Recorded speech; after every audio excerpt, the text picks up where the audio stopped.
Where does it all go? Hello, everyone. My name is Mackenzie Williams, and today I want to share a sustainability challenge that directly impacts interior architecture: the enormous amount of waste generated by interior renovations. Every year, millions of tons of materials, drywall, carpet, furniture, and finishes are discarded long before the end of their useful life. These materials don't simply disappear, they pile up in landfills, releasing harmful emissions and consuming valuable space.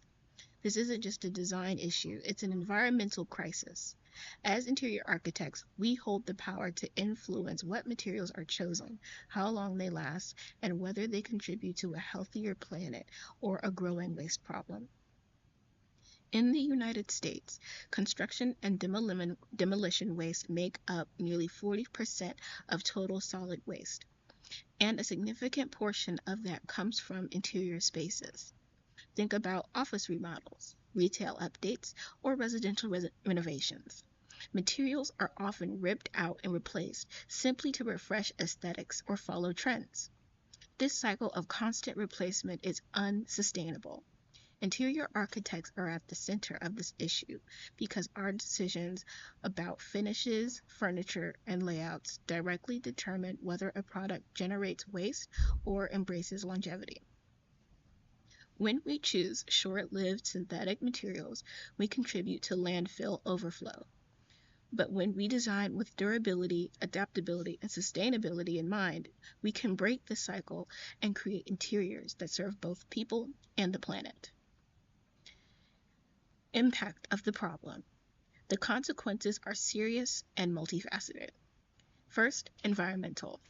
Landfills overflow Landfills overflow, and decomposing materials leach methane and potent greenhouse gases. Synthetic carpets, adhesives, and finishes can leach toxic chemicals into soil and air, contaminating ecosystems. Next, economic.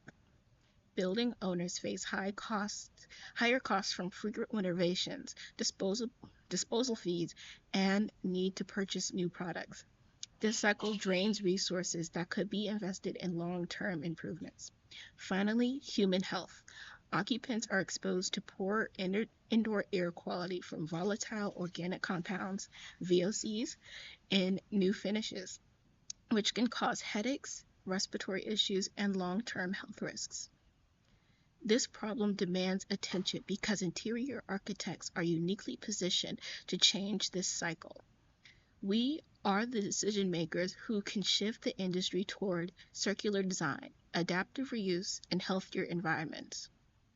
So what can we do?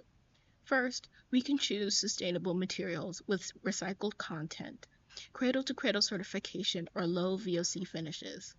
These choices reduce environmental impact and improve indoor air quality. Next, design flexible spaces that adapt to changing needs without requiring full demolition. For example, modular furniture and movable partitions allow spaces to evolve without waste. Finally, partner with manufacturers who offer take-back programs for carpets, furniture, and finishes, ensuring materials are recycled instead of discarded.